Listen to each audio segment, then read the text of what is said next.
Welcome to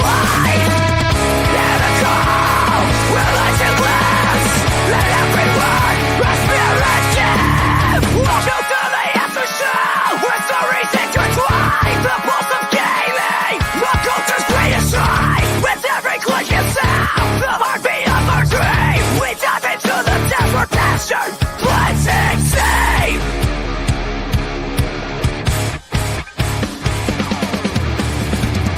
Turn it all down, yeah. The Aftershow begins, our soldiers of the spotlight, where gaming never ends. Such an utter passion, the topics to explore, on it cannot harm the sound to enter. In the world we know, we're breaking through the noise. Till the fire is high, with games and culture's voice.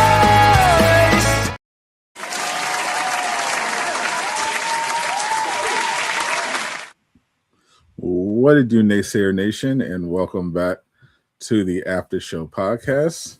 Hope you all have been well. We missed you these past weeks. We had to, of course, deal with personal matters, and by that I mean Jay wanted to watch the Super Bowl, which I'm happy to report went exactly how I was praying it would go, even though I have no investment in football. Except for my downfall. Boston loses. Yes, that is literally my only desire and care for football is Jay's team, the Patriots, suffering. And for that, I have to give a very, very special after show podcast shout out to Drake, the Six God, for putting his curse on the New England Patriots by betting on them $1 million. As soon as I saw it, I knew we were fucked. A big shout out to Drake. You may have taken the biggest L in hip hop history, but for making sure that Jay had a terrible experience watching the Super Bowl, I thank you, good sir, and I'll stream your next album. I mean, look, the Seahawks were the better team. There's no doubt about it. They deserve to win. It sucks because like the game was there for us, but yeah, that was a tough one. But I have experience watching the Patriots both win and lose Super Bowls, and I would rather lose the Super Bowl than not make it. So there you go. That's a great losers mentality. So we appreciate everyone hanging out. Shout out to Gio for being first up. Eastwood following up. Better luck next time, old man. What's up, Super Patrick? What's up, Travis? Welcome to the show. We got some stuff to talk about. Of course, let me tell you who didn't lose though. The United States of fucking America. We are now the owners of hockey. We own hockey. Hockey belongs to us. The men and the women, both gold medal. One of the most amazing games I've ever seen in my life today. Just absolute, pure insanity. Canada was absolutely a monster squad. I thought of this today. Like, you usually win a silver medal in the Olympics. You're like, yes, I won a silver. That's awesome. You win the silver medal in like hockey, basketball, a team sport, and you're like, fuck, this is the worst day of my life. And it's so weird. Right. Like, it's so crazy, but yeah. Because it's sports. American sports. Second place is first loser. Everyone knows this. But yeah. Sure, but like if you get the silver like in like pole vaulting, like you're pretty pumped up about that, oh man.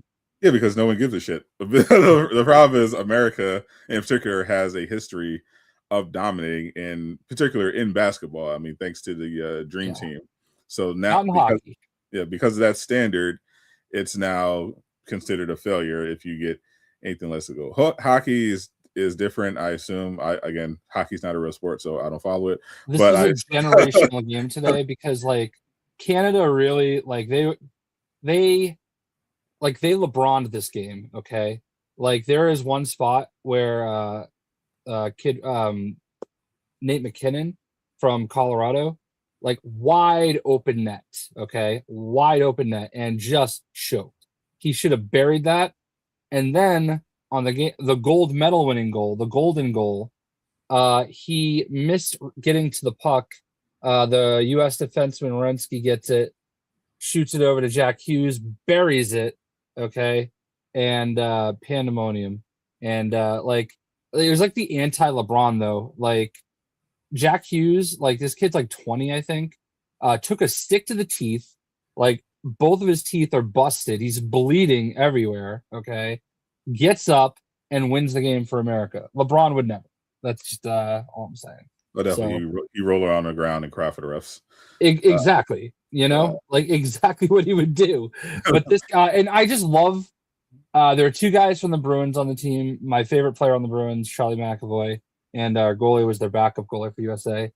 And I just love this team. I love how like patriotic they are. I'm I'm not even like I am very patriotic. My dad was a Marine. Everybody I knew growing up, their dad was a Marine. Like all my neighbors were Marines. Like I grew up, like I just, I appreciate, for better or worse, what we are, and I love watching LeBron have a USA on his chest as much as I love watching Charlie McAvoy get to run around with the American flag. And the last thing I'll say before we move on, sorry, there's a guy named Johnny Gaudreau.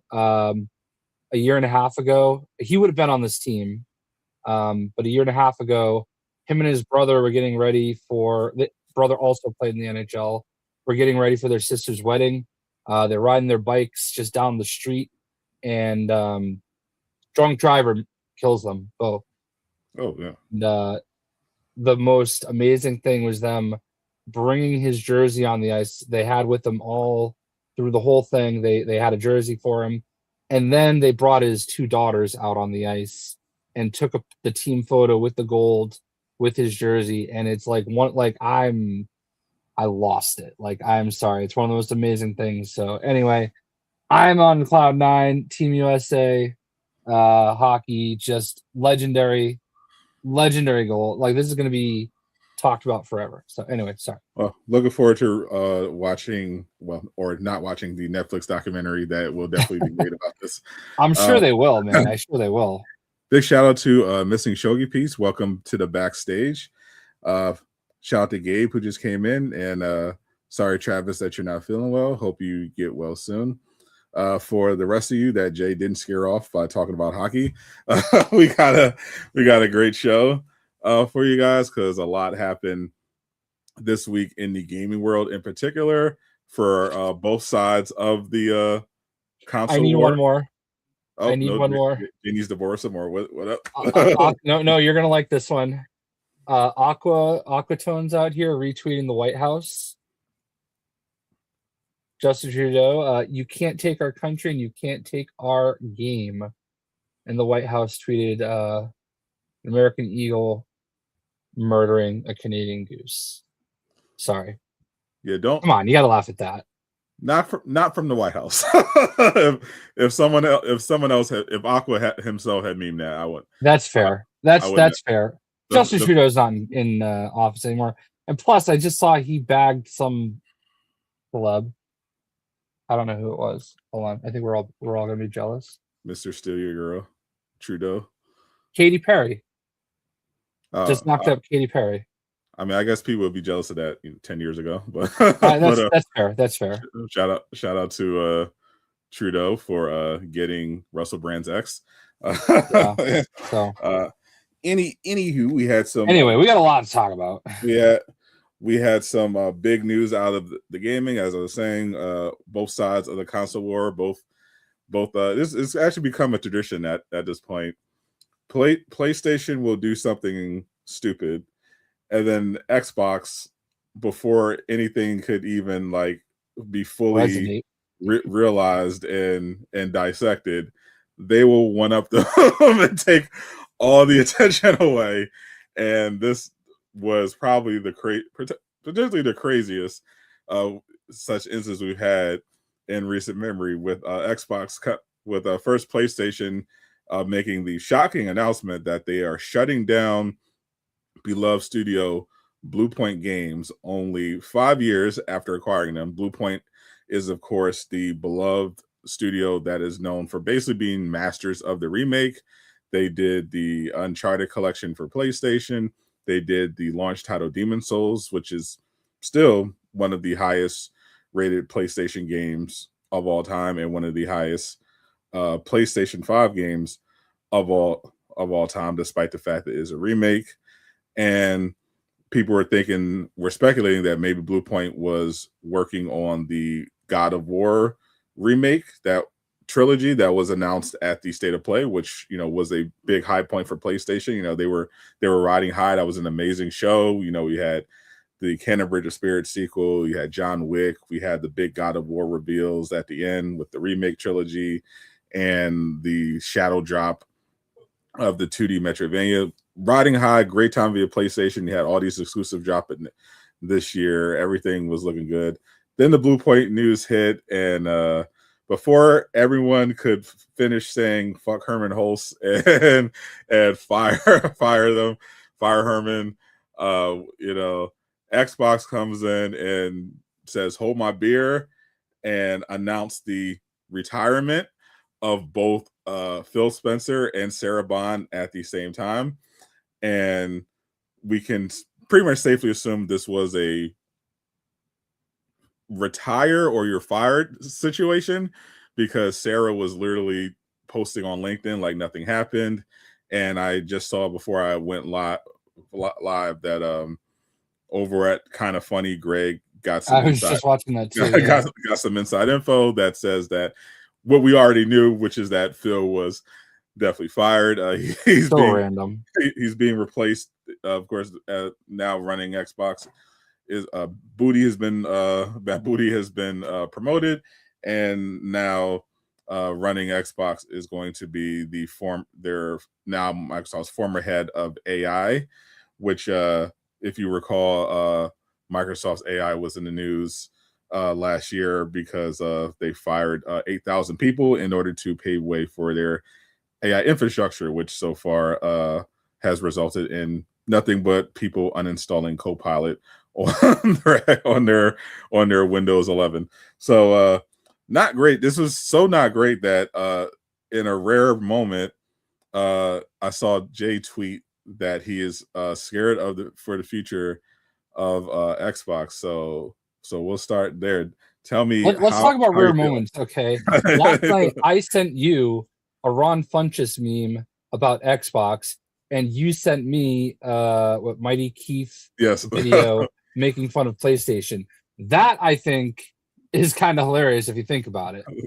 I mean, I thought it was appropriate because I was because I had to watch the Mighty Keith video earlier, and then when you gave me the Funches me, I was like, oh well, he's gonna love this Mighty Keith one.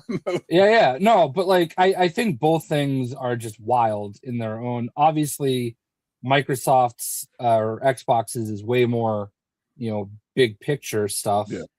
I'm not. It was sudden, so it was shocking.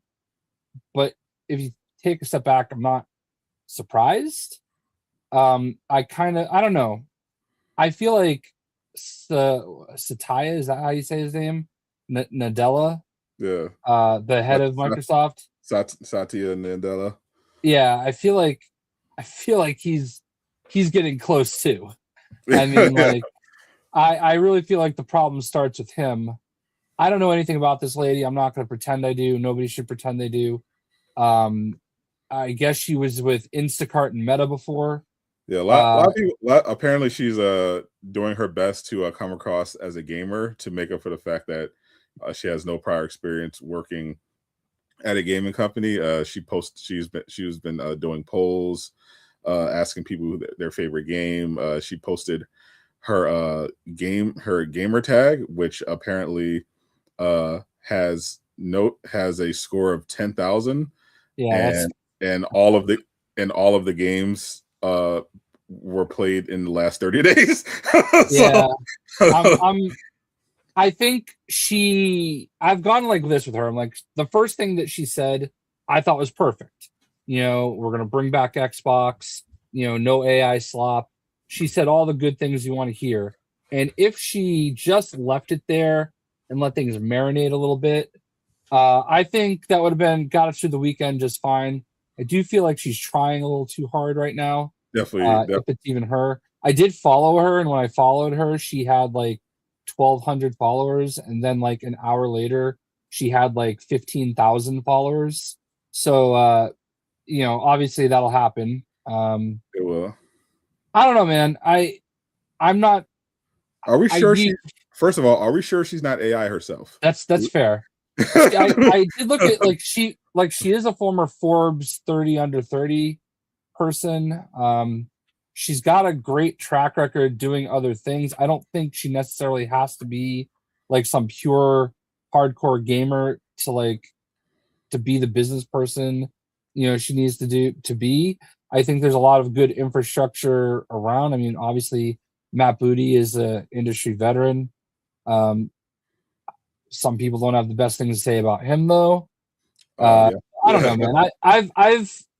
I was watching the Iron Lords podcast earlier. I don't know if you've heard of them, but they're a long running podcast. I've met a couple of them before, and they've been accused of being an Xbox podcast before, and right. It's kind of like I'm not gonna sit here and pretend like I know the ins and outs of who all these people are. I don't really care either. Just are my games gonna be good? Are my systems gonna be good? That's all I care about, Right. Microsoft, I've not been happy with. My bitching about Windows 11 is becoming, probably my most complained about thing. Ever since I got forced into upgrading to Windows 11, like everything works like shit. Like Sadat's coming at me in 3 frames per second, but like I look over at YouTube and you look fine. Like on YouTube, you're looking straight at the camera. On StreamYard, you're doing this. Frozen. So it's like I can't get like a bunch of websites to work. Like it's just like it's weird. I don't understand. And everything was working fine. It's not my computer, like literally going from Windows 10 to Windows 11 has been a nightmare for me. I literally saw someone put, I think it was our Reddit. They said that Xbox is having identity crisis. They're a software company whose software is ass. They're a game company that doesn't make exclusive games and is giving up on its hardware. Like what the fuck is going on? I think there'll be a new Xbox before a new PlayStation. Because it sounds like everything is going full steam ahead, and I love what they're gonna do with the next Xbox, and it kind of makes the need for something being exclusive necessarily, moot. Because like if I'm gonna be able to load up Steam and Epic games on my Xbox, like that's amazing. I think it would have been more amazing if Valve hadn't kind of cucked them with their machine announcement. Like when it seemed but I think that's not going to be that great. Oh, it depends. It depends. I think that one's actually going to, and that seems like it's definitely coming out first.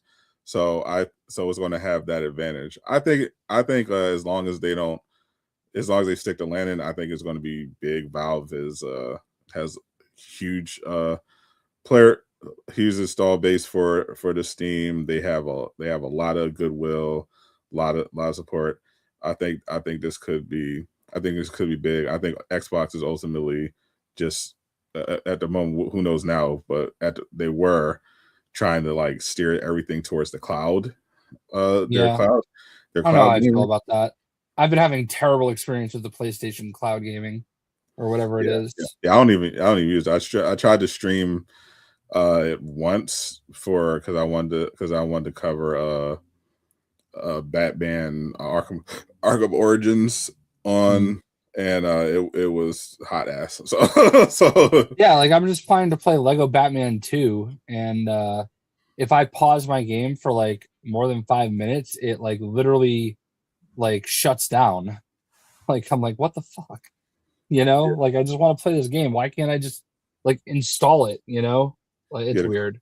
The cloud infrastructure ain't quite there yet, but I think a lot of people are justifiably worried about the future of Xbox because it was kind of unclear what the fuck they were doing even before Phil and Sarah stepped down. Now they have an AI person taking over who's really giving how do you do fellow kids right now trying to convince people that she's a gamer. And to be clear, she definitely doubled down on AI. She said, AI, no AI slop, but good AI, which was not defined, but worrisome that she explained that she said that AI has always been a part of gaming. Not definitely worrying that she framed it that way, because obviously when people are concerned about AI, they are not talking about NPC behavior. they're talking about for sure. They're talking about generative AI and those various applications. So I think it's safe to say that they are going to be utilizing AI in their gaming infrastructure. The question remains, though, what exactly are they going to do the business side of it? Xbox has had issues putting out games, keeping studios. It's going to be interesting to see if their strategy evolves much or at all, how they'll start using AI more. It could be okay. I mean, I guess bright side, maybe, I don't know, maybe she I'm trying to think of a bright side, like maybe they are more efficient, because I think a big part is that their game development. I mean, the game development has both been hindered by the fact that they reportedly had those insane demands from on high to hit. That's why I think ultimately that's why I ultimately think he's the problem, though. Like at the very top of Microsoft, I think they need to be gutted to their core. Yeah, I think so, and I think the problem is that they needed somebody, because during the Xbox 360 generation, they had someone to tell Microsoft to go fuck themselves. And Phil Spencer loves games, but he's not someone that's going to tell leadership to go fuck themselves. so the only time I met Phil Spencer, I could tell he had definitely had enjoyed a few adult beverages already. So nice. I just said hi and got a picture with him. You know what I mean? Sarah Bond, however, I mean, she was really nice. We had a nice conversation. I don't know much about her either. She always seemed very intelligent, and like she cared, knew what she was doing. But my guess is maybe, I thought the theory was at first maybe she wasn't offered the job, so she quit. But it sounds like she was just fired. So along with Phil, so I don't know. Can't wait appreciate the two, Armani. Yep, definitely looking forward to Requiem next week, and hope we get Rise of Hydra later. So Gabe referenced the Deadpool head. It talks, but I got to change the batteries, and I keep meaning to do it, and I haven't. So yeah, it's pretty cool. I like it. Speaking of head. Oh, nice! You got the. I got the Marvel. I got some merch. You can't see it behind me, but also my Dispatch merch also arrived. Nice. I got the cup. I got the cup, and I got the poolside poster. That one's hanging up on the wall. Very nice. I agree, Antique Legend. I mean, I think they're gonna keep. I don't know, man. I think Xbox was probably the more likely of the two to move away from physical media, but I don't know that that's ever really gonna happen, because like, I don't know, too many people really love their physical. I'm one of them. Like, you can see my whole collection back there, like I just love getting the disc and having it, even if it just sits on my shelf. I think it will happen because the numbers so far, at least in terms of digital game purposes, are so heavily skewed in favor of digital that I think eventually, when companies think they can get away with it, they'll do away with that aspect. I don't think it'll be the next one, though, because I don't think they can afford to make any mistakes. No, the next one, because I think like the PlayStation 6 and stuff. I think they'll still have those. That was definitely still. We're probably going to have disc support. I think those details were leaked as well. But yeah, with the RAM shortage and everything like that, I think they're just trying to make sure they just stick the landing this time around. Especially since there was a lot of sentiment about people thinking it's too soon for a PlayStation 6 because of the relatively lack of games.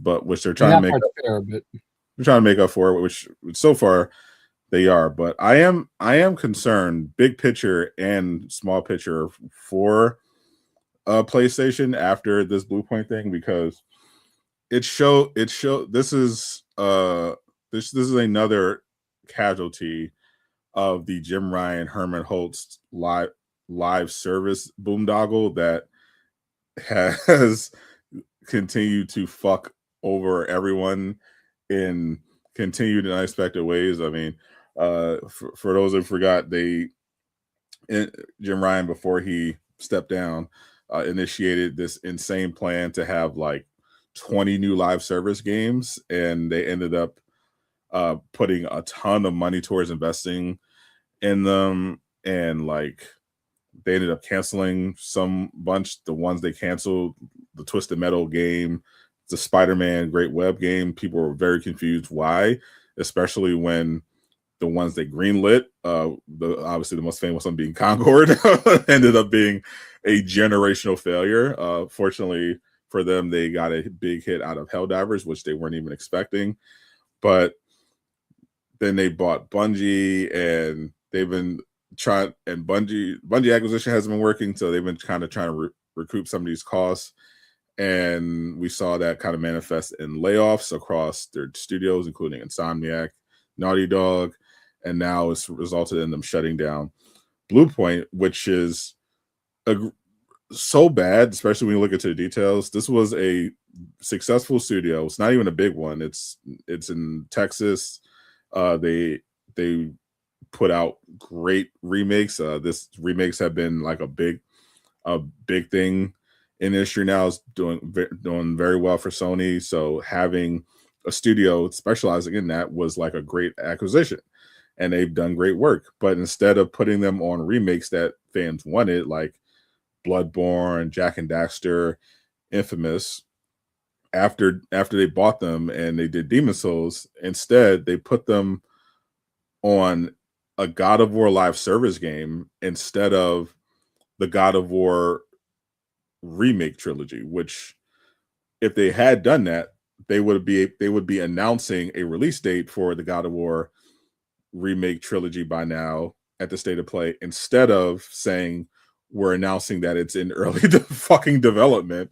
But instead now Bluepoint is gone, and just all this talent is just wasted. Like it makes no sense that you would have this talented remake studio and not put them on any of these highly requested remakes, and instead force them on a live service slop and then fire them after you cancel the live service slop that you forced them to make. It's insane, and it makes, especially since they're still spending money, millions of dollars on fair game dollar signs, which is going to crash harder than High Guard. I don't think he's even going to reach the same peak player count as High Guard, and it's going to cost them a lot more money than it did Tencent. And then you have the Horizon live service game, which I think gameplay wise looks like it's going to be fun, but the vibes are so off with the visuals. I think that game is probably going to underperform. So you're potentially setting up two new failed live service games, and you shut down your remake studio. Like, what the fuck are they doing? Yeah, man, it's so weird. I don't understand why you shut them down, because you've got the studio, you know what they can do. It just costs you more money to keep them going. You have the money to keep the studio going. Just give them a project that they can ship. You know what they're good at. There's plenty of games that people are begging for, like you said, Bloodborne. You can even get into kill zones if you really want to dig that deep. Resistance or what's the second Son, Infamous? You love that game. Yep. Like, you can start getting into, like, there's plenty of games that can be remade, remastered, whatever, that they have in their, arsenal. That's what they're good at. People will buy it. It's proven time and time again that they will. Give them something like that. Just give them a project they can actually do. Why would you buy a company like this just to shelve them because of a decision that you made? Like, and also, do we think they just said, oh, no more live service and just shut down God of War live service? Or did it have to be that bad, like, to make that decision? You know what I mean? That begs the question, what would, if it was a case of quality, what do they consider bad? Because I don't know, from pretty much everyone's reaction to Concord, people universally thought, oh, that's absolute dog shit. How did that make it out of development? But internally, they were thinking this is going to be like a Star Wars level success. So I was like, I don't know what the metrics are. Well, I mean, the game looked good. It felt good. It was just not a good design. And I don't think it is. Like, I think like on a technical level, the graphic fidelity was good. I thought I own a Concord controller. Okay. Yeah. I thought the combat was I thought the concept was if that game was like an open world, like cyberpunk type game, I think it would have been great. They just chose the wrong thing. Completely, yeah. It was like, oh, another soulless hero shooter, and also the designs are dog shit, and you're charging $40. Like what are we doing? And like it, pretty much everyone could agree, like, what the fuck, why are you doing this? But they thought this was going to be like a huge thing. So I have no idea I have no idea what the fucking metrics are. Like, I don't think Sony owns Max Payne. I think that's like Rockstar. No, that's Remedy. Remedy is actually that's their IP, and Remedy is also working on a Max Payne remake. A couple of them, in addition to a sequel to Control. So I'm looking forward to that. Travis just sent me the CI Games. They're the independent studio that do Lord of the Fallen. Apparently, they just told Bluepoint employees that are affected to reach out to them because they have jobs available for those and for some of those impacted. So W for that. Though not the biggest fan of CI Games, because they've been pandering to the grifters like Grums lately in order to get hype for Lord of the Fallen 2. So that's not ideal, but it's just really weird that, sorry, I didn't mean to cut you off. I do. Yeah, my hope was that we would get like a situation with Tango Gameworks where someone swoops in and says, yeah, that's fucking dumb. We're just gonna buy the studio from you. Like, after Xbox let them go. But so we'll see if anything like that happens. But because it's such a waste of talent. Like, it doesn't make any sense. Yeah, it's just, especially because like you like 5 years is what can be like one game's life cycle, dev cycle, and they've already pumped out like 2 remasters for them. I mean, I don't know, man. I feel like there's plenty of time to get them going on something that they could sink their teeth into and get taken care of. Carrying their salary for a little bit longer should not have been that significant that you needed to cut them. If you're really that like just considering how much of the market they own right now, I know that like a lot of it is like third party software and whatever, but like they're still making their money. They're still selling their consoles. Like, I don't understand how you can't carry this very talented studio into another project. Like, especially since they wanted to do an original project as well. Like, they expressed that desire as well. Yeah, I read something like they had pitched like 5 different things and they all kept getting rejected. But like, even still, like, I mean, talented studios are hard to come by, and to just shut them down after like you made a decision that affected what they were doing, number one. Like, you canceled their project. Like, I don't know that it was a bad project. I think we don't. Well, I guess we'll never know that. Like, maybe it was bad. It'll probably leak at some point. Yeah, maybe it was bad, but we have no idea. I think people overreact to live service. Okay, like live service could mean anything. It could just mean like DLC. A game that is living and you get to keep playing. It doesn't, like, look at Marvel Rivals. Okay, they are a live service game. They do sell you things every week. It's not egregious though. Also free to play. I understand that, but I don't think the difference between free to play and like, even like if we look at like Marathon, a $40 buy-in, it's not that massive of a difference. There's usually different models, but they kind of operate the same with Arc Raiders. They have regular content. That's the idea. The idea is just make a good game. Yeah, that's the bigger thing. And if you make a good game, like Helldivers too, right? Like that was a $40 game. Yep. Right. And people felt it was worth it because they thought the core game was really good, and they had continued updates or whatever. Yeah. So like all you have to do is make something people want to engage in, that they enjoy playing, and whether or not it's live service doesn't matter. Because to me, I feel like if it's a live service, if you get a game and you're like, man, I love this game, I want to keep playing this game, you should want to be able to buy into more of that game. Like, am I crazy for thinking that? Because I feel like I think nobody wants to do that. I think the problem is obviously there are some people who just don't want to spend money on things, but there's also the understandable cynicism that comes from live service, because these companies have proven time and time again that they don't value the consumer for the most part. Games like Helldivers end up being like the exception to the rule, unfortunately. So people are understandably skeptical when it comes to live service offerings. Like you could get a Marvel Rivals or Helldivers, or you could get the quintuple A Ubisoft. Was that pirate game? Skull and Bones. Yeah, that's already dead. I get the emails for like the Ubisoft emails for all the updates they're doing, and I'm like, man, I wish I cared about this game. Like, I couldn't go back to it.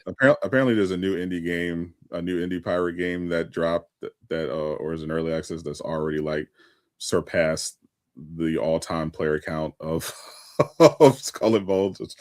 It's crazy. But I did play that when it came out, because obviously we're both Ubisoft partners. I played it. I played a bit. Cool, but I played a bit. It was fine. I just didn't. I didn't like that.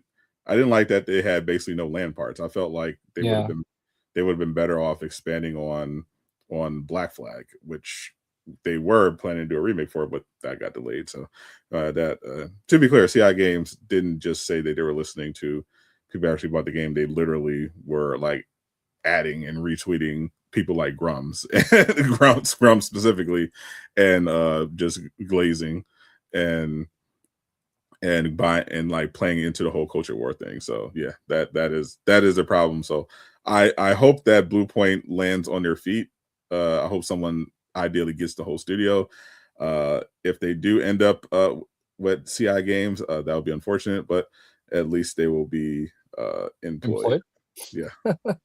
Yeah, it's funny because like, I don't know, man. I was, this whole Lego Batman 2 experience has just made me wonder, like, they did the remaster, remake, it's kind of a remaster, I think, the Harry Potter collection, and they did the Lego Marvel collection, and I don't understand why they haven't like just greenlit those are Lego not Batman collection.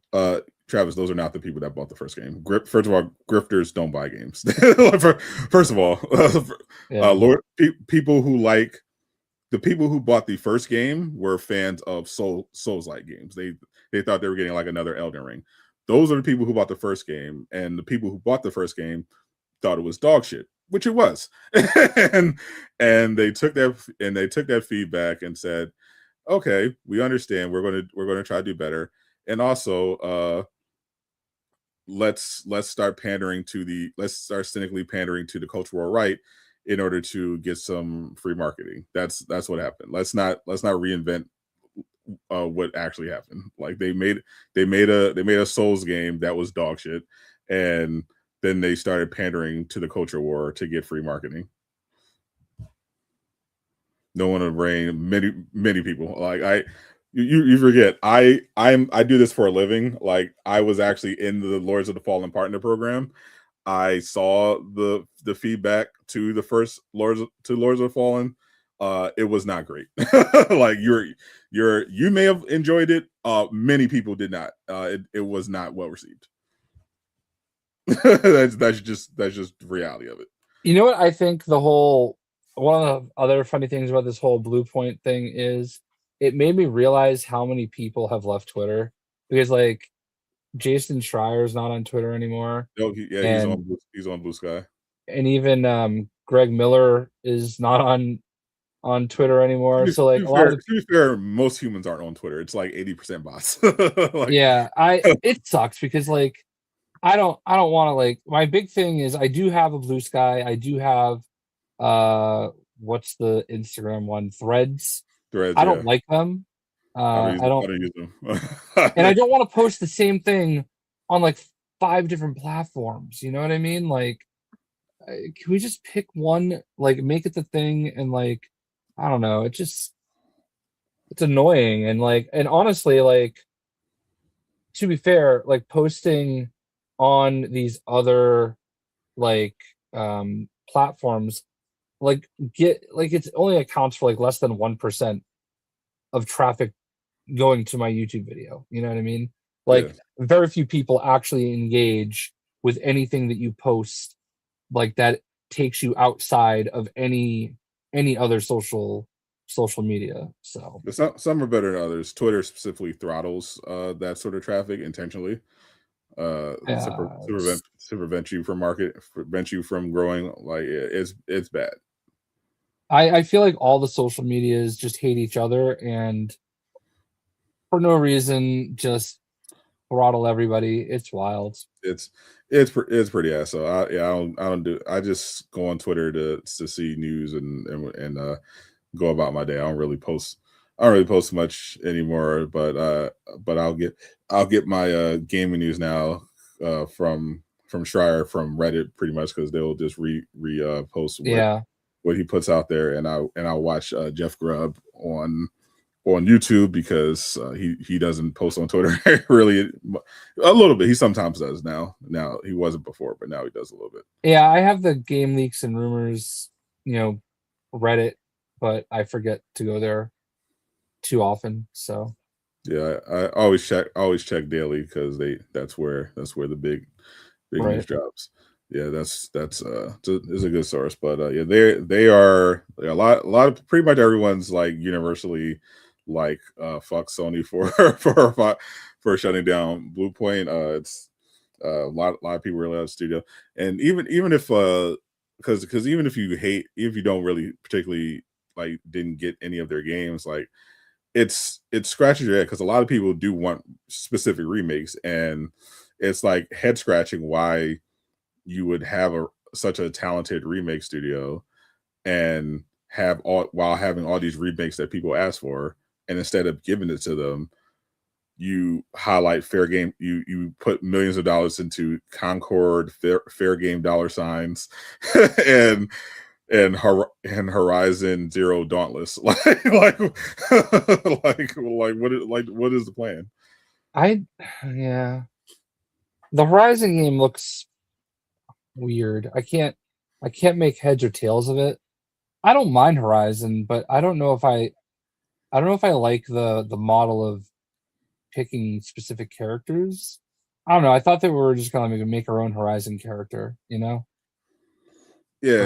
we'll see. Yeah, and it's very cartoony, which is extremely cartoony. Yeah, it's an odd thing to do when they're known for being a really good graphical game. Yeah, I think they did it for performance purposes, but I think they probably went a little too far in that direction. It's not. Not great. Not loving the designs, but I did like what I saw of the combat. I will say, it looked okay. It's a game I would play. It's a game I would play, but I don't think it's going to do that well. I will say though, nice transition out of the doom and gloom. All of this comes on the heels of what was probably one of the best state of plays we've seen in years. 100%. And it was some of the stuff is going to be on another platform. It's pretty much a PlayStation showcase. That's pretty much what it was. Yeah, well, I mean, some of the games are going to be multi-platform, but at the end of the day, which happens at PlayStation Showcase as well. Like I think it was over an hour long. They showed off some really hype exclusives. Some even the stuff that we assume is third party is going to be a big deal. Some of them might still be, some of them might even be time exclusives. Like we don't know exactly what the John Wick one, but it's just the fact that Sony John Wick's multi-platform, but it looked amazing. I'm very excited. Look insane. I think they really delivered, because last year they just had Yote and Death Stranding 2, and people were like, Sony's got to cook something. And even going into the state of play, I thought 2026 looked impressive from Sony's output, and then with all the new games they revealed, it's like, oh, they're actually really cooking, and that's not even to mention one of my most anticipated games of the year, Undefeated Genesis, the sequel to the open world Superman like simulator from NDS Games. That's coming out this year, and it's PlayStation exclusive, and coming out on PC. The Ghost of Yote Legends is coming out early next month. That's I can't wait to play that. This is going to be absolutely fire. I cannot wait. Yeah, I got my since the last podcast, I got my Ghost of Yote rewards. I will say this. Big shout out to Cock of War. Cock of War. I think this is one of the coolest things that PlayStation has come up with. They do these. You get the platinum trophy. I know Destiny does something like this too. If you get the platinum trophy, that you can actually buy something like this. This is basically the platinum trophy pin for Tsushima and Yote. They're not that expensive, and I love. Those are two of my favorite games. I love the Ghost of series, and I am so excited to get the Siddhartha Gamer carry. Hopefully. On launch day in a couple days for some Legends. It's next week, right? The 27th. The week. I thought it was March. Is it? Pretty sure it's March. Ghost of Yote Legends release date. It is. Oh, you're right. I'm wrong. March 10th. My bad. Damn it! I was so excited. Something's on the 27th. And I'm I don't know what it is, but I'm excited for it. This week is Resident Evil Requiem. No, I'm not excited about that. Too scary. Too scary for me. I will cry. No, thank you. Yeah, horror games don't scare me, but this game just looks like it's going to be good fun. Yeah. So I'm looking forward to it. Yeah, I think there's something else comes out. Oh, Toxic Commando comes out from Saber same day as Legends mode. I played. That's like the side scroller one, right? No, this one's a third-person action co-op game based on John Carpenter's. I'm thinking of Toxic Avenger, I think. Yeah, no, that one looks good too, but I'm definitely playing Legends mode instead. And also got to make sure I hit up Pearl Abyss, because I'm trying to get me a copy of Crimson Desert. I need that too. They're having a preview. They have another preview event with content creators, so that's going to be that's going to be a good time. I've been very fortunate to get to go to 2 WWE 2K content creator events. I would trade both of them in to have been able to go down this week, and it's especially heartbreaking. And I'm not gonna I can't bitch about it. I don't deserve to be there. The people that deserve to be there were there, but they did it at WWE headquarters this week. And CM Punk is on the cover. And, we all know that that's my guy. And I could have just, like, I know people that work on the game. If they just told me, I would have driven there. They wouldn't have had to pay anything for me to be there. They gave them Xbox controller with CM Punk on it, and I'm just so jealous. CM Punk was there. All these people that I've met doing this got to hang out with him, and they actually had a lot of good wrestlers there. I think Io Sky was there, Bailey was there, Tiffany Stratton, Trish Stratus, like, to go way back. That's the only reason I'd want to be there. Yeah, like Chelsea Green. I actually got invited. I got invited to a preview event over the weekend, but I had to decline. No, I wasn't interested in the game.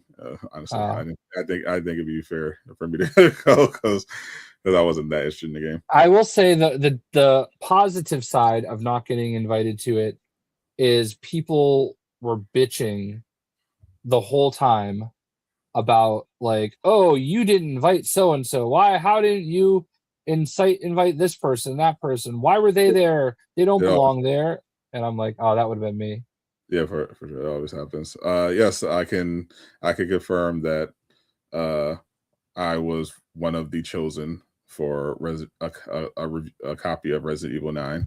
I'm not going to have it. I'm not going to be playing it 3 days early or anything like that, but I will. But I am getting a copy from Capcom. Shout out to them. Shout out Andy. Shout out. I'm not gonna lie. I'm not a Resident Evil guy. FOMO is the only reason I would get it, and I'm sure it would be comedy gold if people watched me live stream it. I am very jumpy. I would love to see it personally. Big shout to Capcom. I'm fortunate to be in the creative program, so I get all of their games. But there was understandably a lot of demand, in particular for Resident Evil 9. But fortunately, I was chosen. I really am interested in that Crimson Desert. Does that have co-op at all, or is that just single player? For now, it's single player. I did hear they might add multiplayer down the line. Nice. Well, I mean, I look at it as like, Elder Scrolls, something like that. So yeah, because it started out originally as an MMO, and then they converted into a single player game. So there is infrastructure there, and I did hear that they are planning some kind of multiplayer later on the line. But in the meantime, it easily looks like a 300-hour game. like the amount of exploration and customization that it looks crazy. Yeah, I'm ready for some new stuff. I mean, obviously the Lego Batman game is coming out in like 3 months, so we're getting into that. And that's why I've been doing the Lego Batman 2. I'm trying to get the Lego stuff kind of going again. I think I'm going to play Lego City after. I'm basically just posting one video a day at 10 o'clock in the morning. If people watch it, they watch it. If not, no big deal. There you go. I actually I got sent a copy of so Jay popped into the stream. I got sent a copy of Avowed for PS5, and fortunately, unlike all the other Xbox day one PS5 games that I got sent so far, this one actually worked. I didn't have major performance issues like I did Forza or the Oblivion Remastered. This one worked as it should, and I thought it was good. I was actually really enjoying Avowed. I think I'm gonna keep playing it offline because I was having fun with it. It felt like a better version of the Oblivion Remastered in terms of like the gameplay elements, but felt very similar. Visually, I thought I can see why people had some issues with Avowed. It doesn't look great in terms of the design, some of the character designs, and especially around the godhood marks. I think they a lot of those just look like ass. And, I agree. And the character creator is kind of dog shit. But yeah, I played it when it came out on Xbox, and they did send me a PS5 code, and I was actually going to see if you wanted it, but then I saw you got a copy, because I was going to ask them if I could just give it to you because they sent me a PS5 code, and I'm like, I'm not starting over. Like it's just I made a bunch of videos about it when it came out. I enjoyed it, but I don't like the plant-based aspect in design, and I don't know. Like there's something. It's a very good game, but there was something missing for me that didn't make me want to keep going. It's not. That's for the most part from people who played it. It seems like it's solid. It's just not great. It doesn't really do anything great. It's just a good, solid action RPG. Yeah, it does some cool things, but it's just not, the home run, which is fine. Every game doesn't have to be a 10 out of 10 masterpiece. Exactly. And I wish we could get back to that. Like, I feel like everybody's like, oh, if it's not just brilliant and genre defining, then it's ass. And it's just weird. It's it's either a masterpiece or it's dog shit, and gamers act like it's no in between. And I think there's good infrastructure for Avowed. I think it's going to do decently on PlayStation. I think there's a good foundation there if they want to do a sequel to improve on it based on the feedback. Because from what I was playing, I was enjoying it. I was enjoying the combat. I like the magic system. I love that they had a third person option, not just first person. I was getting into the story exploration. I was good on it. I was, the only thing I didn't like was the character creator and the designs. I just thought it looked kind of ass. That's it. Yeah, I don't disagree. But I'm glad that there's a market for it. That studio does great work. I'm hoping. I don't know if they would have been involved in it, but I'm hoping that we do get a Fallout New Vegas remaster that's been rumored. So I don't know. We'll see. I mean, statistically speaking, the majority of games are bad because there are a lot of games. People don't realize how many games release every year because especially with the technology and Steam, there are previous games releasing every day. I get so many emails every day, advertising just games that I'm like, this. I hope you guys make your money because this does not look like anything for me, and I don't know what your market is, but it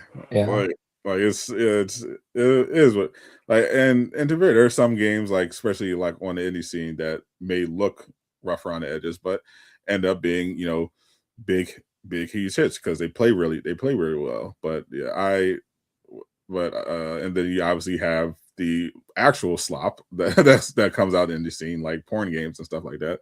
So there's a lot of trash, but people tend to focus on the bigger releases when it comes to the greater conversations, and a lot of focus end up being on the AAA releases of that particular year. So if some of the AAA releases don't hit, you have the casual people online that kind of judge, especially ball and gun gamers, that kind of judge the state of the game industry based on those popular games that they are aware of, like the latest Call of Duty or whatever, and not necessarily all the other much better games that do come out still. I think we're in a really good place in terms of games. 2025 was a great year. We had stuff from all over. You love your game of the year was Ghost of Yotei. My game of the year was Clair Obscur and Dispatch. It was just kind of something for everybody. And 2026 looks like it's going to be potentially even a bigger year for gaming. I mean, not just for the new games, but we have ongoing releases. Marvel Rivals has been doing some really cool shit. Did you finish your placement matches for season 6 yet? Oh yeah. I'm at Platinum 2 right now. I just have to play my 10 games for this. Yeah, I gotta do that. I'm gonna do that at some point next week. But I've been enjoying Danny. Shout out to Danny. He's been doing these polls and he's been teasing ongoing teasing different characters, and he just did probably my favorite poll so far on this past Friday, with the theme of being blue characters, and he most notably had Mystique and Nightcrawler, the character that I've been begging for them to add to the game. Unsurprisingly, Nightcrawler won the poll, but I love the idea of them kind of building hype, gathering feedback, and if I told Danny that if they add Nightcrawler, I will name my firstborn son Danny, or my firstborn daughter Luna. Yeah, I'll tell you the thing that's super interesting lately is since I got Deadpool to champion, the amount of people that like lose their shit in game chat is so weird. They're like, I don't understand. You're playing the game too. Like, it's not hard to, like, you can literally get a level per day just playing Annihilation. Like, for sure. What are we talking about? It's not that hard, you know? Many people aren't that dedicated, Jay. Yeah, and like now you don't even really have to fight as much, like, because I was jumping into some like quick play games just on my own, and you don't even necessarily have to fight to get Deadpool anymore. Like his newness is worn out a little bit.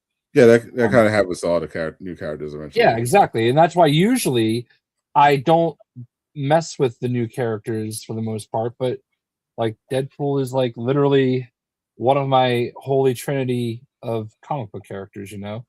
Like it's one of my favorite characters. You know, one of my dogs is named Wilson, you know? So like I love Deadpool and I've really enjoyed playing him. And I gotta be honest though, this is the first, I think this season though, like maybe the last like week or two has been the first time I've felt a little bit of Rivals burnout though.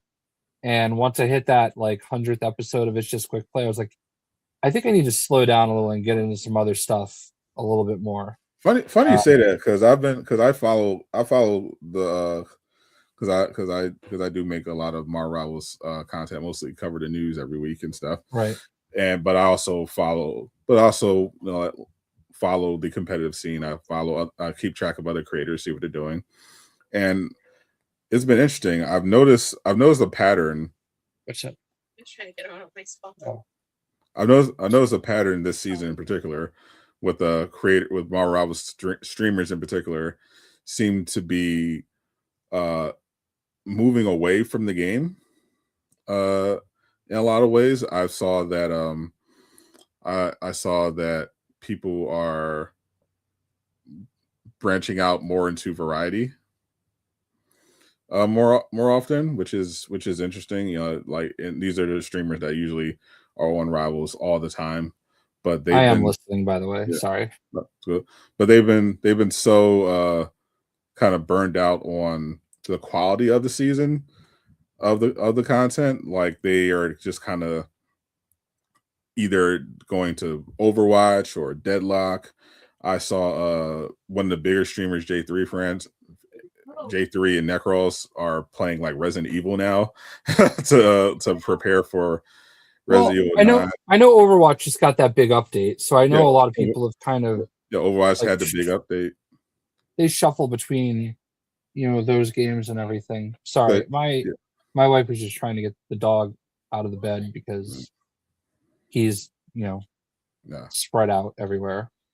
Yeah, no, yeah, like, cause like sometimes they would like ignore the Overwatch updates, but now not only are they like embracing the Overwatch, they're doing. This is the first time I've seen more creators do like variety games, more like creators that usually don't do variety, expanding into variety more often, and I'm seeing like they're growing more and more frustrated. Queue times, especially in high ranks, seem to be a lot longer than they were before, because there seems to have been a big drop off of players up in those higher ranks, even though the overall numbers are high, because I think Deadpool brought in a lot of people, a lot of more casual people, but we're seeing a lot. I think there's a bigger drop off in the higher ranks because those people are more frustrated with the lack of balance and meaningful balancing updates, which understandable, because we've basically had the same meta for the last 6 months. Yeah, and I also feel like like I think Elsa Bloodstone's a really cool character. Very fun, basically but also like insanely broken, but a very skill-based squirrel girl, basically. You know, you actually have to be able to aim a little bit with her rather than squirrel girl who you don't. But I think I just think it's wild to me that like the amount of original skins they're pumping out right now, and that like they put out this huge character Deadpool and have not released anything to buy for him since. You know what I mean? Like, I don't know. It's weird. I'm expected to change the season 7, especially since Deadpool is a part of the story of season 7. I'm sure. Yeah, the official lore is that after he settles in the Monster Kingdom in Queens, he goes across the pond because the city's been closed off. So he's presumably that's where he's going to meet up with a Black Cat and a White Fox. So that'll be interesting. I'm assuming we'll have some maybe Deadpool in the Battle Pass. Maybe they'll drop his MCU skin at some point. But yeah, I think in terms not just the balancing, just the match quality. I've seen a lot more frustration with match quality. People saying, oh, I've been seeing a lot of videos about the thrower problem more and more. Something that I noticed in particular has gotten a lot worse last season. Now more and more people are reporting how many people in ranked are just throwing games because there's pretty much no consequence for throwing games, and that's kind of bubbled over. You're seeing a lot of people I've seen even in high ranks that seemingly don't belong there, like in terms of how well they're playing, and people get more frustrated with that, and it's leading to even more toxicity. So even though the player numbers are still really good, I think there is definitely some room for concern heading into season 7 and kind of putting more pressure on that to kind of like help right the ship. You know, people like that they did the emergency balance patch to address some of the problem characters, but unfortunately the balance patch didn't really do what it was supposed to. The Hella nerf was okay. Hawkeye nerf is fine. They're still really strong still, but the Gambit nerf was dumb. Like that's literally everyone's been saying. Like the problem with Gambit is his ultimate. You got to nerf the ult, and they just completely ignored the ult. And the Elsa Bloodstone nerf looked good on paper. In practice, it feels exactly the same. I'm going to be honest. I don't know if it's not working properly, but I tested the ult after the patch. It feels exactly the same. Yeah, it's just as broken. Yeah, it should. I think it should just work more like, Black Panthers. You just throw it out there, it does its damage, and that's it. Yeah, I think the problem is that I think the kidnap mechanic is actually really good. I think that was a step in the right direction because we need more ults that can address like the actual state of the game. Like people were complaining about triple support slop and everything like that. Well, now you have a DPS ult that directly counters, these huge immortality fields by just throwing people out of it. I think the problem is that it also does a ton of damage when it kidnaps you, and it lasts a long time. Way too long. Yeah. Yeah. So you kidnap them, do a ton of damage, then pull them back to you, and shoot them while they're still while they're still stuck, and then it does even more damage on the end of it. Like it's crazy. No, I don't disagree. I do understand that aspect of it, but like, there's just something weird about it, and obviously we all know that. So yeah, the hitbox is also way too generous. Yeah. Like you should be able to jump over it, and you can't. Yeah, if you're a melee fighter, you can't break it. You can only shoot it. And yeah, there were times where you were like, I think it's improved since the patch, but before, like you can be like 8 meters away and still get caught. Yeah, and it's like it was kind of ridiculous. Yeah, there are so many times I'm like, how did that get me? Like I'm not near it. So no, I feel that, but never had to run in. But I personally, I think they spent so much time on Deadpool that they didn't really have time to do much else. Plus, this is a holiday month, for China. So my hope is that they're going to have a lot more time, a lot more stuff for season 7. I think that's where we're going to get the new PvE mode as well. So I think season 7, even though it doesn't have as high a profile hero releasing as Deadpool, could end up being much better than season 6. Yeah, from a quality standpoint. I get irrationally like annoyed by just this constant need for like these original skins. Like, don't get me wrong, they do a great job with the original skins. Yeah, some of them are amazing. But like, it's just too much. It's like overboard. There's way too many. Like, especially when you're only releasing basically 2 skins a week. But then also you've got like 4 events going on, and all 4 events have also original skins. And it's like, dude, where like they're gonna finally do some like comic based stuff with Fear Itself Thing and Daredevil Born Again, and like those are gonna be, I think we're all hyped for that. And it's like, I don't know, man. Like, thank God my 3-week wait for an original Emma Frost skin was over, because like after 3 long weeks, now I've got another Emma Frost pirate skin to go with my Emma Frost Queen card skin. Like, to be fair, the pirate skin is really great. I like that. I prefer the other one, but the pirate, I don't know why, but I think her hair is just too long in the pirate skin, and I don't love the jacket, but it's fine. Like, I like it. I bought it. Whatever. I like Emma, so. But I just feel like there's like, I don't know, maybe just expand to like you've expanded the roster substantially. You could probably afford to like release a 3rd skin each week. Yeah, they could, or just just do a little more, a few more comic skins. There's still a lot people have been requesting. They have a lot of material to work with. We know that they have still. It's not I don't know if it's technically. It is technically a comic skin, but it's from the Marvel Rivals comic. The Thieves Guild Cloak and Dagger skin is coming out next month. So that's, what I mean? Like, although I will say, I guess I did just buy a new iPad. Ooh. And I've always had. So I had a tablet. My wife stole it from me. Thief. And it's fine. She makes all the money, and she does it. She uses it for schoolwork. But I do have the Marvel Unlimited, so that is why I wanted to get the tablet. And I have that. I've got the Rivals comics queued up to read.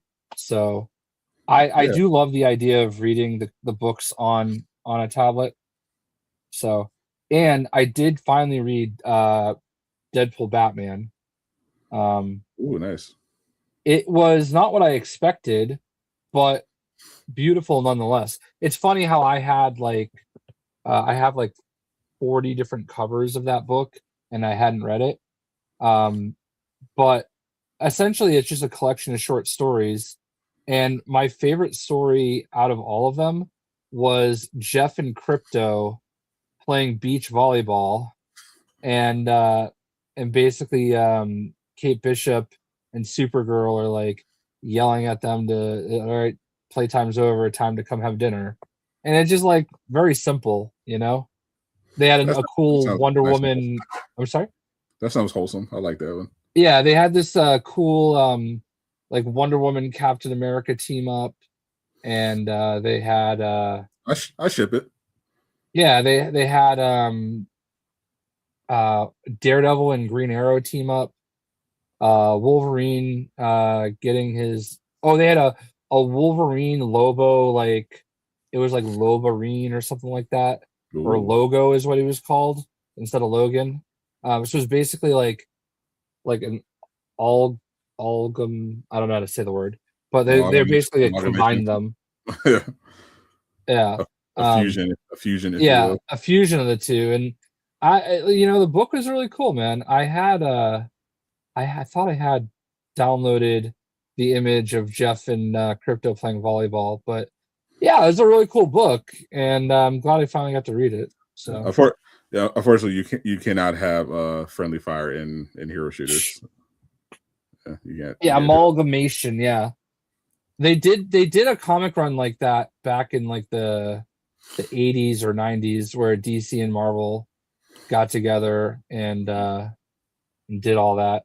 Like they had like characters like that. So I got to sit down and read catch up on some of my books. I just got I still have to read Corey Kenshin's new manga, Volume 2. I have Volume 1 of Absolute Batman.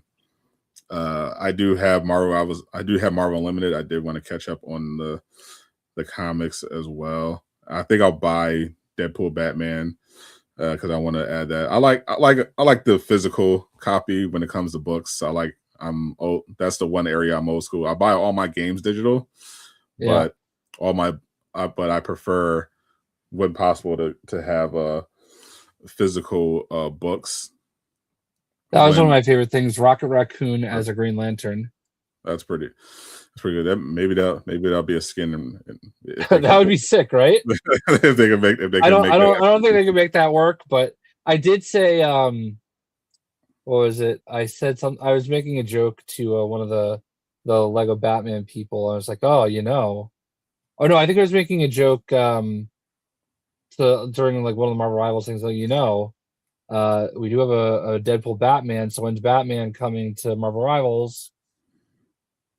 Yeah. So anyway, it's funny in my head. Yeah. A lot of things are. I get where you're going. I mean, it's basically Moon Knight. I do love that they reference it in the game, the Batman crossover. Yeah, that was very funny. That was a very funny Deadpool line in Rivals. It would be interesting if they do crossovers of some kind. I know Disney would be very particular about what crossovers they would allow. Right. Probably would prefer Disney owned IP crossovers, or not direct competitors. But we'll see what they can pull off. But I definitely want to do some reading. I was catching up on this past week. I wanted to catch up on live action because I realized I've been watching so much anime that I was behind on Industry, and everyone was talking about A Night of the Seven Kingdoms. And I want to watch that. I wanted to catch up on that. So I was like, you know what? I'm going to just catch up on just all live action. So I finished, because I was in season 3 of Industry, which I really love. It's a great show. It comes on right before A Night of the Seven Kingdoms. Amazing show. And but I saw Paul Tassi glazing it, and I was like, oh well, that reminds me. So I finished Industry, caught up. Amazing. Highly recommend you watch it. It is incredible. And then I started on Night of the Seven Kingdom, which was also like another 5 episodes. So I locked in on that, and I'm glad I did, because I didn't love House of Dragons. Like, I liked House of Dragons for like the first 7-ish episodes, and then I just kind of fell off from it. I feel that. And I never watched the second season. But Knights of the Seven Kingdom, right away I knew was going to be different.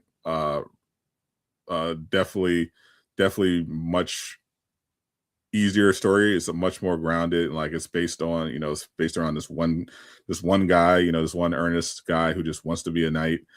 And he's got his 3 horses from his mentor that died, and you're just like so invested right away in his journey. And the last episode, like, I saw, that's when I started watching. I wanted to watch because how much everyone was glazing the last episodes. They were comparing it to like Battle of the Bastards and all these other great moments in cinema history, and it lived up to it. Like, it's an amazing fucking episode. So I'm all in on Night of the Seven Kingdoms. I highly recommend catching up on it. I'll definitely be watching it as soon as we get off. It comes on at 10. I'll definitely be. Oh, I got you. I'll definitely be watching. My wife and I, a lot of the shows that we watch have been on like break because of the Olympics.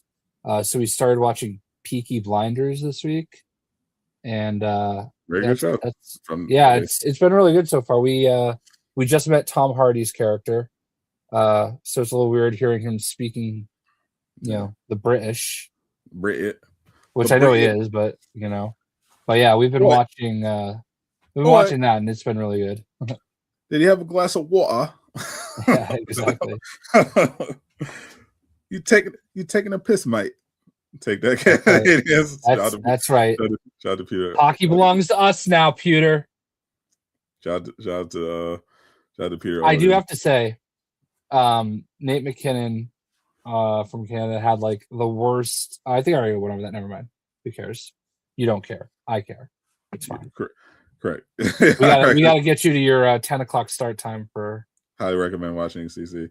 I think next week my plan will be to do some readings as I mostly caught up on the live action stuff. There's obviously a bunch I still want to get on, but I still want to continue the new season of Alice in Borderland. But I want to read Absolute Batman. I want to read Corey Kenshin's new manga. But I need to do more reading.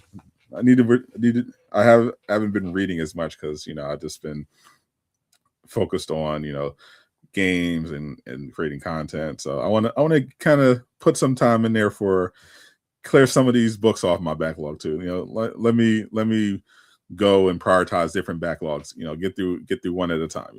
Go back and forth. Getting some backlogs cleared a little bit at a time. Got my reading backlog here, my anime backlog here, my TV backlog.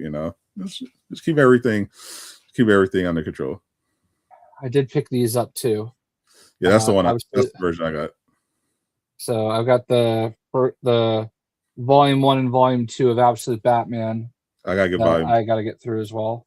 I'm assuming I'm going to love volume 1, so I'm going to go ahead and get volume 2, and I'm definitely want to get Absolute Green Arrow because that looks insane. Yeah, I was about to say, did you see they just revealed Absolute Green Arrow this week? Well, it's absolute gas. I mean, he looks like kind of Taskmaster-ish. But, but still, it's. I don't understand it, but I'll look into. I'm gonna read it. So I'm a huge Green Arrow guy, so I'm not going to question it. I'm just gonna read it because I love Green Arrow, and Green Arrow deserves his own video game. It's an absolute travesty that we had the Arrowverse and not a single video game came out of it. They did have a DLC pack in Lego Batman 3. Not good enough. He deserved his own Arkham style game. I think there was also a character pack in DC Supervillains, but definitely. I agree. There is actually I did a video I did make. So like in the pause, like when you go into the character grid of Lego Batman 3, if you pause on some of the characters, they'll do the na Batman. They'll do that. Oh, nice. And Stephen Amell actually did something like that for it too. So I thought that was pretty cool. Shout out to Stephen Amell. I'm looking forward. I hope they do a third movie in the trilogy he has with his brother on Amazon. That's a really good superhero movie series. This was a Battle Pass skin. Or no, it was a crew skin. Did you see actually? I don't see that happening because Stephen Amell just got cast as David Hasselhoff's son's character in the reboot of Baywatch. Ooh. So like David Hasselhoff's son in the original Baywatch taking over in the new Baywatch. I mean, he would definitely have time to film the movie. Sure. So it's fine. It's not, especially since it's like not. It's a Netflix movie. So, but it's pretty good.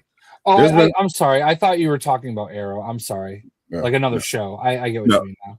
Yeah. The Netflix movies with his brother. Yeah, those are the ones. Superhero movies with his brother. Yeah, really good. It's 2 so far. I think they're doing a third. There's been a bunch of Superman games. Problem is they haven't had any recent ones so far. Yeah, that's been the issue. They used to have a ton back in the day, and now we haven't had one since Superman Returns movie tie-in on the Xbox 360 with Brandon Routh. Since then, we've only seen Superman in Injustice and obviously some mobile games, obviously, and he was also in Multiverses. Rip to that, unfortunately, but well, at least we're getting undefeated Genesis, so we get to live out our Superman fantasies through that game until DC gets their shit together and gives us a officially licensed Superman game. Suicide Squad 2. Well, he wasn't in Suicide Squad. I was referring to games where he's playable. He's not playable in Suicide Squad. He is just a boss fight. Unfortunately, it would have been smart if they had a section where you rescue the Justice League and get to play as them, escaping Brainiac's ship. But Jamie and Septon didn't think of that, and then they left. Sad wasted potential. But I do hope Rocksteady bounces back with their new Batman game, whatever it ends up being. Hopefully, it's it would be interesting if they did an absolute Batman game. But I think if they did Batman Beyond, that would be really cool. But I just want them to shake up the formula a little bit in some way. Not necessarily completely reinvent the wheel, but do something a little more interesting for the next Arkham game. Yeah, we'll see. I just want more superhero games, man. All of them. We can do like a whole episode on, how DC, like WB Games, should be farming out all their characters. You know what I mean? Yeah, we could do a whole episode, definitely a whole segment on pitches that Jay can take to the board of directors that he sits on. And well, speaking of actual pitches that I've made in actual elevators, have I ever told you about my idea for a Batman Ninja game? Because I feel like I willed this into existence. I think you actually not only willed it, I don't think you did more than willed it. I think you went actually to the production facility and the heads of Funko and told them to make it, and they did. I know that Caboose and Uncaged are sick of hearing about it, but that was a fun actual thing I got to do, is do an actual elevator pitch to the head of WB Games Montreal at the time. About how much I wanted. And on our bus ride to dinner the night before, it actually started with, I don't remember her name, but she was like a big wig at WB. And she'd come over from Netflix, apparently. And I was pitching it to her as well, because they were pitching, Injustice 3 and whatever. Right. And I just, on a whim, came out with Batman Ninja. So your best pitch yet. Yeah. I did also pitch it to Ed Boon on a dare. Alan from WB, we were talking about it. He's like, oh, you should pitch it to Ed. I'm like, all right, I will. He kind of gave me the oh, cool. Didn't see the vision. I mean, I don't think it was as, he didn't get it. So whatever. It was funny. It's actually Ed Boon's birthday today. Oh, happy birthday, Boom. Looking forward to that Injustice 3 announcement. Yeah. Coming later on, I'm sure. Also, I wanted to see, did you see the Katie files that came out over All-Star weekend? Because that's why I wasn't here last week. I've heard some stuff, but like I didn't like dig too deep into it. I'm vaguely familiar. Well, the alleged burner account. So it was All-Star weekend.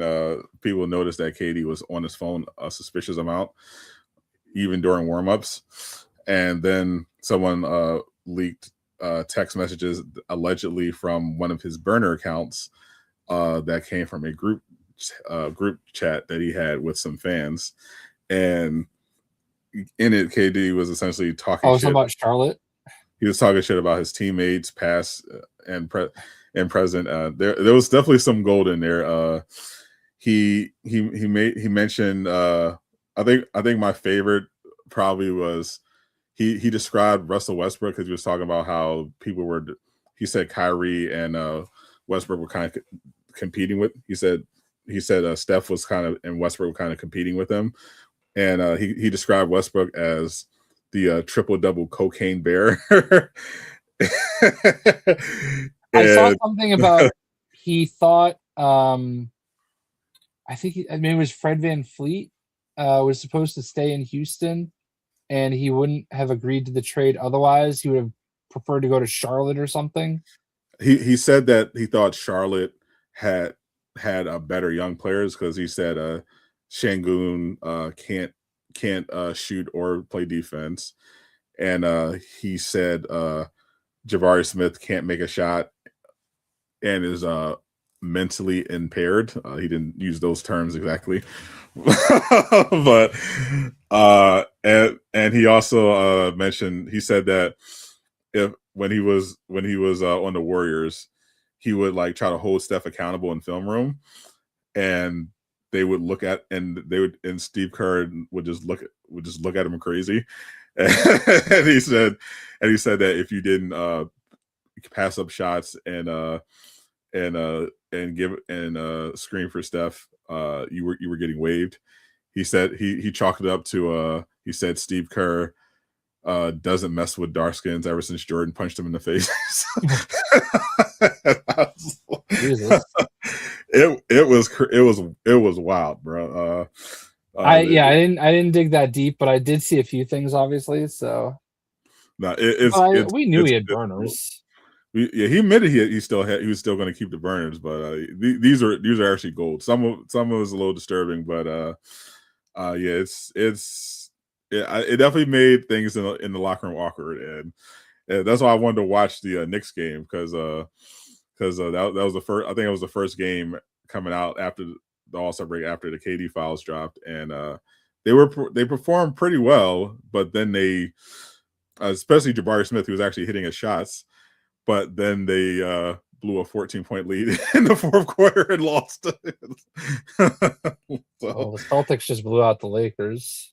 Not surprising. Lakers are ass. Yeah. I guess Peyton Pritchard made Vanderbilt he like double moved him and made him go fall into the ground. One of those kind of plays. So Jose Alvarado, I like him. He was on the Knicks. He was actually he played a big role in that victory. He doing what Jose Alvarado basically does. If you're familiar with this game from Houston, from New Orleans, he's the king of steals, particularly catching you from the blind spot. And he caught KD. KD was isoing and about to go for his patented pull-up mid-range, and then he just swipes in from behind and just picked him clean. And then on the next play, he I was literally watching him because I knew he was about to make a play, and he perfectly read it and just intercepted the pass, and that just pretty much put the game away because Brunson was just hitting some insane shots too. I think it's going to be great, but I think Houston might be cooked. I think KD's definitely leaving after this season. I don't think he's going to be there next year. Yeah, well, I'm hoping that Tatum's able to come back. Did you see Halliburton has shingles? Shingles? Yeah. Is that a thing that can happen while you're recovering from Achilles tear? I guess so. I guess he's got to be away from the team for 2 to 3 weeks now. Oh, so get well soon, Hallie. Hope he comes back healthy as well. Boston looks good without Tatum so far, though. Yeah. Hopefully not too good. I'm never rooting for Boston to succeed. Jaylen Brown has really stepped his game up this year. It's pretty wild. So, and I love the kids on this team, man. Like the kid we drafted this year, Hugo Gonzalez, has one of the best efficiency ratings in the league. It's crazy. Jordan Walsh has stepped up, and yeah, who knew if one of your all NBA caliber players plays like an all NBA player, and you just surround him with people who shoot 23s a game, you'll just win. You'll still win. Yeah, Pritchard's done great. Derek White obviously still great. So I don't know if Tatum come back. I don't want him to push it. I do think if he comes back, they're definitely one of the 4 or 5 favorites to win the whole thing. They may be without him. I mean, like, I don't know. They have one of the best records in the league. They play as a team, and it's really fun to watch. They play hard. Like, I mean, the kids are doing great. I don't think OKC is a team to beat anymore. I think people kind of figured them out. I think they're still one of the favorites, but I think Denver can definitely beat them. I thought Denver would have beat them last year if it wasn't for all the injuries they had and the fact that the refs were cheating. And it still took them 7 games. So I think Denver can definitely beat them if they're healthy. And I think the Spurs can definitely have a chance if they're stay healthy and locked in. So I think the playoffs are going to be really interesting, particularly in the West. I think whoever comes out West is going to win the whole thing. But I think it's going to be a really fun to watch. All right, I gotta get ready to watch Knights of the Seven Kingdom. Also order some Popeyes, so I got to heat that up. So I'm excited. I'm excited to watch the latest episode. But appreciate everyone hanging out. Thank you for tuning in again. This is a short month, so the next time we have the podcast, it'll be March. And I'll let you guys know what I think about Resident Evil 9 since Jay's too scared to play it. Yes. Which I'm not. I'm not even gonna front. Not even gonna front. I'm not too scared, so I'll let you know what I think about the game and if it's worth your time. Of course, I'll be streaming it. So if you're curious, definitely swing on by to support that stream. And big shout out in advance to Capcom for the hookup. Tomorrow I should have a Marvel Rivals video going up as well. Other than that, I'm chilling unless there's any breaking news until we get the Resident Evil 9. Thank you, everyone. Appreciate you. That is a lie, Gabe. I'd never jump. I was not the gamer. I am not Casual Avenger. But we appreciate the deep dish guide. Zip it up and zip it out. Peace. My name's